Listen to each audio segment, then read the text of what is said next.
Happy Friday, Pats Nation. Coming up here on Patriots Today by Chat Sports. I just want to make this the one-stop hub that you guys need to get everything on the New England Patriots. And there's been a lot of news and rumors being thrown at you from several different resources. So if you guys are watching this video right now, thank you so much. And do me just one favor, because I spent my Thursday night watching football and it felt so right. Just so at ease. Everything made sense in the world. If you guys are glad football season is here, go on ahead, hit that thumbs up button for me, because we're going to be breaking down everything you guys need to know surrounding the New England Patriots ahead of a week one. Hit that thumbs up. Let's go on ahead and jump into the practice squad edition, because as you guys know, the waiver wire was on Wednesday afternoon, which means all the players that did not get picked up on the waiver wire, the Patriots got to re-sign back to their practice squad. And there are a lot of names in here that I'm very glad are sticking with the Patriots organization. Number one being Isaiah Bolden. I think it's tough that Isaiah Bolden ended up making the 53-man roster, but then he got released because they picked up 4 players off the waiver wire, so they had to release 4 players. I think Isaiah Bolden really put his best foot forward in the preseason, showcasing that he could be a huge addition to the cornerback room, but not enough, I guess, in DeMarcus Covington's eyes. Same with defensive back A.J. Thomas, defensive tackle Tristan Hill, who also made the 53-man roster, but was cut because of the waiver wires. Defensive end Allen and defensive end Jotham Russell, who they did just sign last week. But then we move on to the offensive side of the practice squad. Terrell Jennings and Kevin Harris signing the practice squad is huge in my opinion. I actually thought Kevin Harris was going to beat out JaMycal Hasty for the 3rd running back spot. I actually thought they were going to end up taking 4 running backs, but they ended up keeping Hasty, waiving Harris, and then re-signing him to the practice squad. Same thing with wide receiver Jalen Reagor. He was fighting, rumors say, with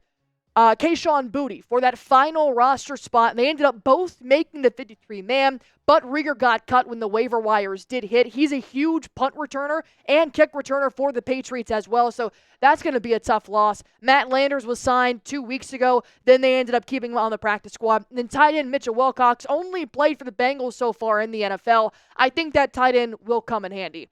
Still 4 more players they added to the practice squad. My guy from JMU, Liam Fernattle, took a lot of reps at center during the preseason, even though he primarily played guard and tackle when it came to the UFL. I'm glad that he still found a home with the Patriots practice squad. Same thing for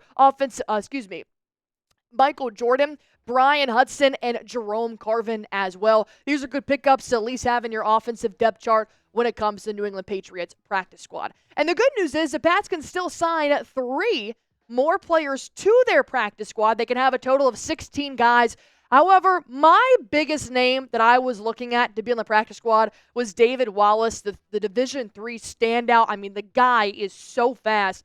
But I recently did just see that he was working out with the Giants, so it looks like David Wallace is on to bigger and better things, trying to get signed with another team. So that really does suck for the New England Patriots. But I have one question for you guys before we hop over to some latest injury news. Which player are you excited for on the practice squad? I do think Kevin Harris is going to come in handy. He's a guy that if JaMycal Hasty, Antonio Gibson, or Ramondre Stevenson do end up going down, Kevin Harris can step in almost immediately and help you in that offense. He knows that offense. He's seen it before. And I do think that Alex Van Pelt wanted to keep him around, but they wanted to keep 7 receivers, not 4 running backs. So I'm excited for Kevin Harris. Let me know what you guys think in the comment section down below. Up next, we're going to be breaking down some New England Patriots injury news. This is huge news heading into week 1 that you guys need to be keeping an eye on. And don't worry, I will do that for you, because all you guys have to do is subscribe to this channel. And what else you have to do is go on ahead and make sure you are eating the most nutritious meals you possibly can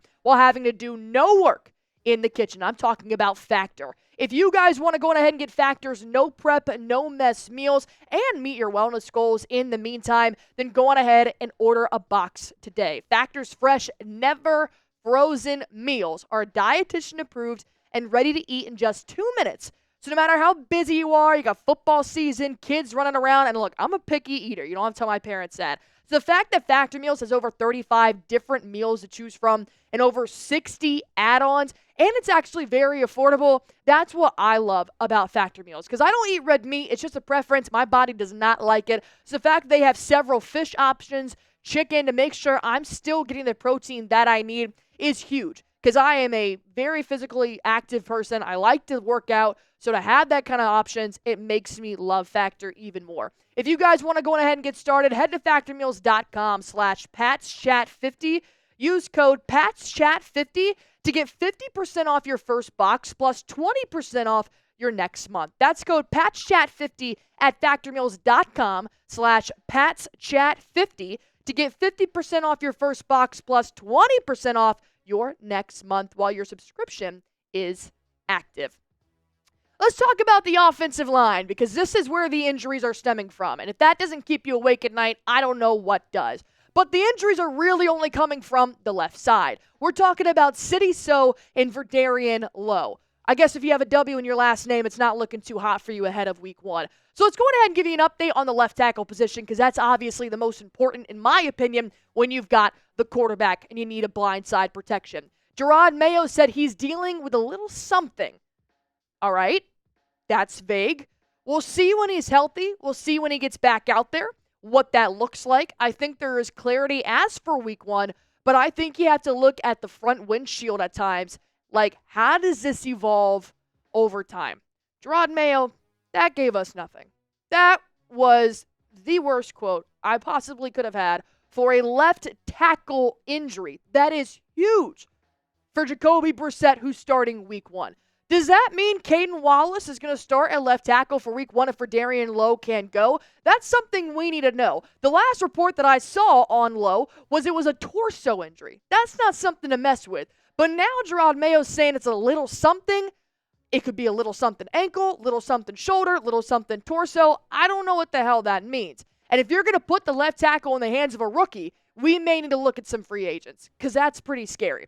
But then you also have to look at the left guard as well, Sidy Sow. If you take out Sidy Sow and Verderian Lowe, it is going to be sack city for the New England Patriots, and that is not good when you've got Jacoby Brissett, who already took a huge hit in week 3 in the preseason, to the point where he got so shaken up he did not return. You do not want to hit him as hard as you did in week 3, especially when you've got a big hole at left tackle and left guard. Here's the latest on Sidy Sow. He was in the locker room wearing a soft brace on his injured ankle. Mayo said they felt as though they dodged a bullet with the injury. So it doesn't look like it's anything more than nothing a brace can't fix. He was seen in a walking boot leaving the preseason game. Now he's in a soft brace.